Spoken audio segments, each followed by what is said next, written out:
যদি আমরা কারো কেউ চিকুন চাল 2 কেজি মোটা চাল দিয়ে 1 কেজি চিকুন চাল নেই, তাহলে এটা কি হবে? সুদ হয়ে যাবে। যদি কেউ 1 মন মোটা 1 মন মোটা ধান বা স্বর্ণা যে মোটা ধান দেওয়ার পরে 28 ধানে যদি আধা মন নেই, এটা কি হয়ে যাবে? সুদ হয়ে যাবে। এটা সুদ কখন হবে না? যখন মনে করেন যে 2 মন ধান বিক্রি করে সেই টাকা দিয়ে যখন আপনি ধান কিনবেন, তখন আর সুদ হবে না। কারণ এখন টাকা আর ধান। আর যখন ধান দিয়ে ধান কিনবেন, 2 মন ধান দিয়ে 1 মন ধান নিচ্ছেন, তখন এটা সুদ হয়ে যাবে। সমান সমান হলে সমস্যা নেই। 1 মন স্বর্ণা ধান দিয়ে আপনি 1 মন 28 নিচ্ছেন, সমস্যা নেই। কিন্তু যখন বেশি দিবেন, তখন সুদ হবে। কেউ এটা দিতে চাবে না। বলবে তোমার মোটা ধান আর আমার 28 ধান। তোমার মোটা ধানের মন হচ্ছে 1500 টাকা আর আমার 28 ধানের মন হচ্ছে 2000 টাকা। এটা তো কখনো আমি দেব না। এটা কেউ দেবে না।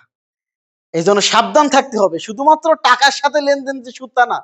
আমরা না জানার কারণে হয়ে যেতে পারে এটা। যখন আপনি 2 মন ধান দিয়ে 1 মন গম নিবেন, তখন আর সমস্যা নেই। কারণ এখন ধান আর গম দুটো 2 জিনিস। যখন 2 মন গম আর 1 মন গম নিবেন, তখন এটা কি হয়ে যাবে? সুদ হয়ে যাবে। এজন্য আমাদেরকে সাবধান থাকতে হবে।